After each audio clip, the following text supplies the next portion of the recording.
जय शिव शंकर। श्री शिव पुराण महात्म्य। चंचला की प्रार्थना से ब्राह्मण का उसे पूरा शिव पुराण सुनाना और समय अनुसार शरीर छोड़कर शिवलोक में जा चंचला का पार्वती जी की सखी एवं सुखी होना। ब्राह्मण बोले, नारी, सौभाग्य की बात है कि भगवान शंकर की कृपा से शिव पुराण के इस वैराग की युक्त कथा को सुनकर तुम्हें समय पर चेत हो गया। ब्राह्मण पत्नी, तुम डरो मत, भगवान शिव की शरण में जाओ। शिव की कृपा से सारा पाप तत्काल नष्ट हो जाता है। मैं तुमसे भगवान शिव की कीर्ति कथा युक्त उस परम वस्तु का वर्णन करूंगा जिससे तुम्हें सदा सुख देने वाली उत्तम गति प्राप्त होगी। शिव की उत्तम कथा सुनने से ही तुम्हारी बुद्धि इस समय पश्चाताप से युक्त एवं शुद्ध हो गई है।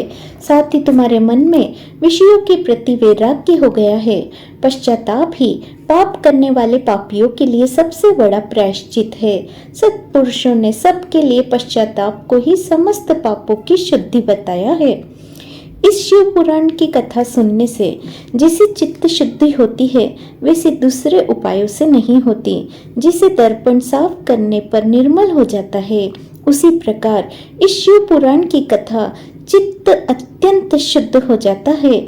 इससे संशय नहीं, मनुष्य की शुद्ध चित्त में जगदम्बा पार्वती सहित भगवान शिव विराजमान रहते हैं। इससे वह विशुद्ध आत्मा सदा शिव पद को प्राप्त हो जाती है। इस उत्तम कथा का श्रवण समस्त मनुष्यों के लिए कल्याणकारी बीज है। हे ब्राह्मण पत्नी, तुम विषयों से मन हटा लो और भक्ति भाव से भगवान शंकर की इस परम पावन कथा को सुनो। परमात्मा शंकर की इस कथा को सुनने से तुम्हारे चित्त की शुद्धि होगी और इससे तुम्हें मोक्ष की प्राप्ति हो जाएगी।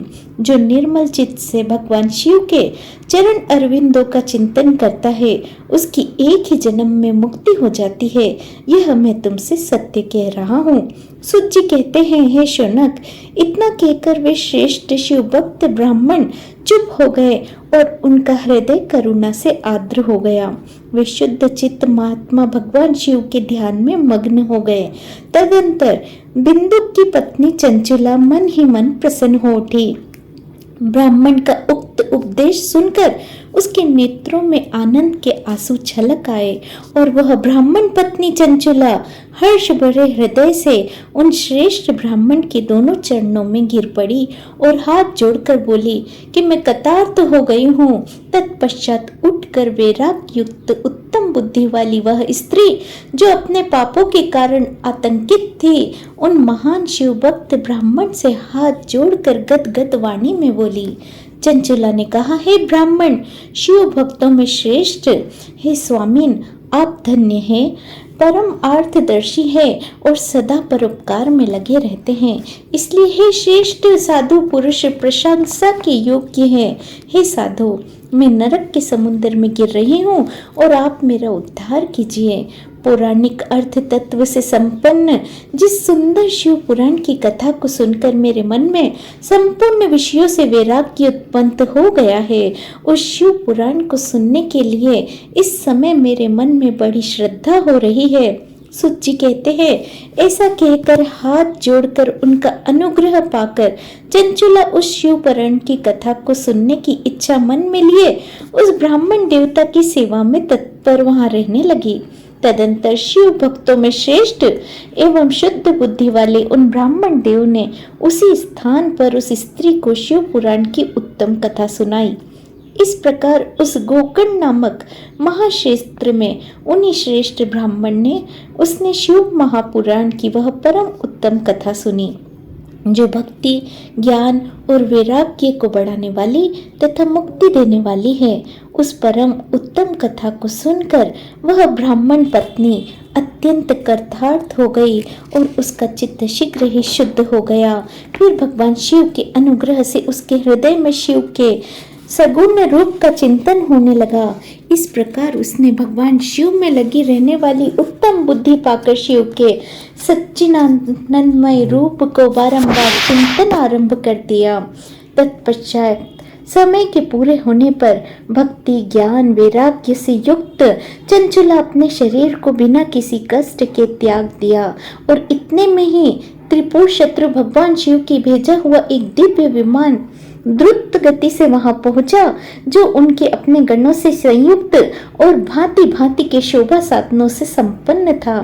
चंचुला का उस विमान पर आरूढ़ हुई और भगवान शिव के श्रेष्ठ पार्षदों ने उसे तत्काल शिवपुरी में पहुंचा दिया और उसके सारे पाप धुल गए थे। वह दिव्य रूप धारिणी दिव्यांगना हो गई थी और उसके दिव्य अवयव उसकी शोभा बढ़ाते थे। मस्तक पर अर्ध चंद्रमा मुकुट धारण किए वह गौरांगी देवी शोभाशाली दिव्य आभूषणों से भी शोभित होकर शिवपुरी में पहुंचकर उसने सनातन देवता त्रिनेत्रधारी महादेव जी को देखा। सभी मुख्य देवता उनकी सेवा में खड़े थे। गणेश, भृंगी, नंदीश्वर तथा वीरभद्रेश्वर आदि उनकी सेवा में उत्तम भक्ति भाव से उपस्थित थे। उनकी अंग कांति करोड़ों सूर्य के समान प्रकाशित हो रही थी। कंठ में नील चिन्ह शोभा पा रहा था। 5 मुख और प्रत्येक मुख में 3-3 नेत्र थे। मस्तक पर अर्ध चंद्रमाकार मुकुट शोभा देता था। उन्होंने अपने वामांग भाग में गौरी देवी को बिठा रखा था, जो विद्युत पुंज के समान प्रकाशित थी। गौरीपति महादेव जी की कांति कपूर के समान गौर थी और उनका सारा श्वेत भस्म भासित था। शरीर पर श्वेत वस्त्र शोभा पा रहे थे।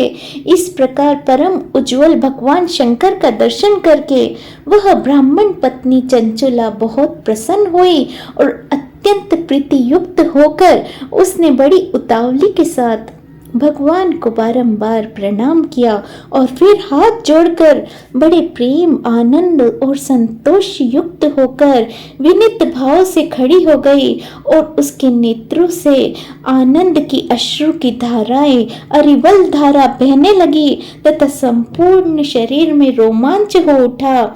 उस समय भगवती पार्वती और भगवान शंकर ने उसे बड़ी करुणा के साथ अपने पास बुलाया और सौम्य दृष्टि से उसकी ओर देखा।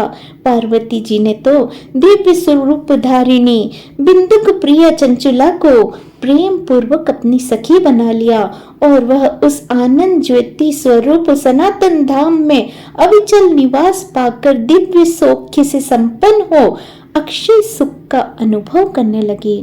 जय शिव शंकर।